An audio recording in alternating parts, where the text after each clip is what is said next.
नमस्कार, न्यूज़डंका में आप सभी का स्वागत है। उत्तर प्रदेश की राजधानी लखनऊ में एक 16 साल का लड़का अपनी मां को गोली मार दी। चौंकिया नहीं, यह सब उसने इसलिए किया कि उसकी मां उसे पबजी खेलने से मना कर रही थी। उसने लाश को छुपाने के लिए रूम फ्रेशनर मारता रहा। उसने इसके लिए एक कहानी भी गढ़ी जिसमें वह बिजली वाले एक व्यक्ति को इस मामले में घसीटा।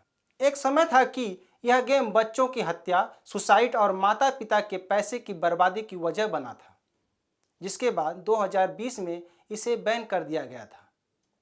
बावजूद इसके आज यह गेम खेला जा रहा है। इस गेम की वजह से कई बच्चों ने घर में चोरी की या खुदकुशी कर ली। एक बार फिर हमें इस पर गंभीरता से सोचना होगा।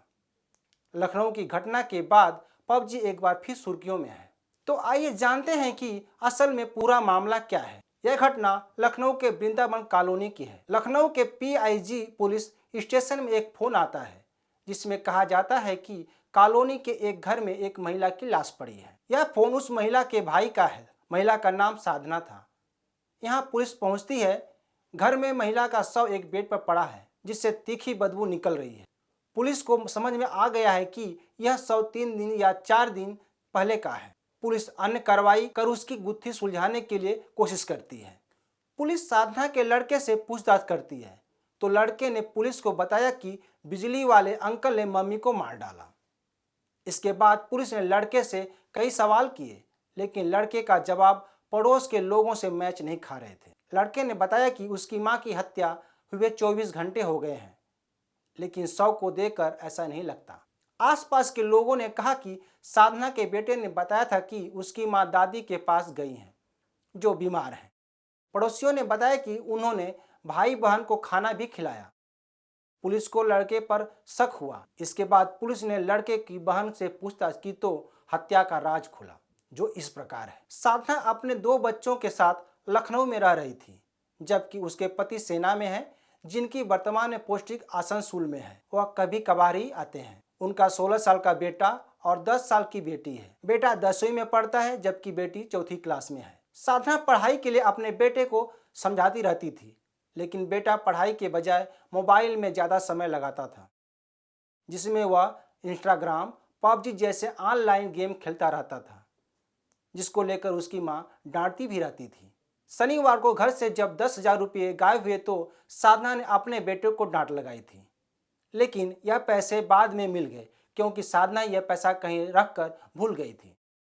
साधना का बेटा इससे पहले भी कई बार पैसे चुरा चुका था, इसलिए साधना का उस पर शक था। इसके बाद रात को सभी ने खाना खाया और सो गए, लेकिन साधना का बेटा सोया नहीं।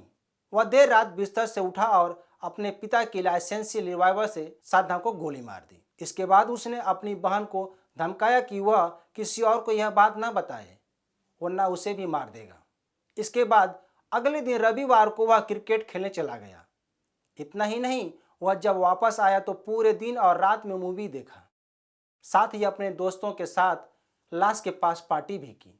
जब शव से बदबू आने लगी तो वह अब कमरे में रूम फ्रेशनर मारता रहा, लेकिन 2 दिन बाद तेज गर्मी की वजह से लाश से ज़्यादा बदबू आने लगी और रूम फ्रेशनर भी काम नहीं कर रहा था। तो उसने घबराकर अपने पिता को सब कुछ बताया, जिन्होंने अपने साले को घर पहुंचने को कहा था।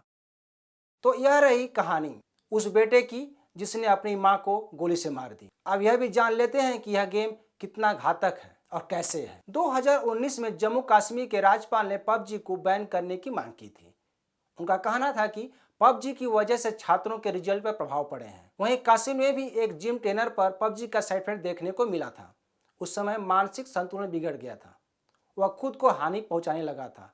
बाद में उसे अस्पताल में भर्ती कराना पड़ा था। इसी तरह 2019 में मुंबई के एक लड़के ने स्मार्टफोन खरीदने के लिए अपने पिता से 37,000 रुपये मांगा, लेकिन उसके पिता ने 20,000 रुपये देने को ही राजी हुए, जिसके बाद लड़के ने खुदकुशी कर ली थी। यह पहली घटना नहीं है या दूसरी घटना नहीं है, इससे भी और घटना घटी हैं। जैसे पंजाब में भी 16 साल के लड़के ने पबजी खेलने के लिए अपने दादा के बैंक अकाउंट से 16 लाख रुपये निकाल लिए और खर्च कर डाले। इसी तरह मोहाली में एक दूसरे लड़के ने 2 लाख रुपये खर्च कर डाले। 2021 में राजस्थान में एक लड़के ने पबजी की लत के कारण अपने चचेरे भाई को मार डाला। ये पबजी है जो सिर्फ घातक ही नहीं, रिश्तों को भी बदनाम कर रहा है। हालांकि इस गेम को 2020 में बैन कर दिया गया था, लेकिन 2021 में गेम की लोकप्रियता के कारण भारत में BGMI नाम से फिर लॉन्च किया गया। कुछ यूजर्स VPN की मदद से PUBG मोबाइल को भारत में खेलते हैं। इस घटना से लगभग सभी माँ बाप दो चार हो रहे हैं। यह घटना हमें सीख देती है कि हमें अपने बच्चों से संवाद बनाए रखें। इसके अलावा उनके व्यवहार में क्या बदलाव हो रहे हैं, इस पर हमें ध्यान देना है। यह घटना भविष्य के लिए तैयार रखने के लिए हमें सजग करती है, क्योंकि PUBG खेलने वाले बच्चे किसी की बात नहीं सुनते हैं और न ही उन्हें टोका टाकी पसंद आती है। यह गेम हिंसक होती है, इसलिए भी बच्चों पर इसका गलत असर पड़ता है। आज के लिए बस इतना ही। यह वीडियो कैसी लगी कमेंट कर जरूर बताएं। नमस्कार।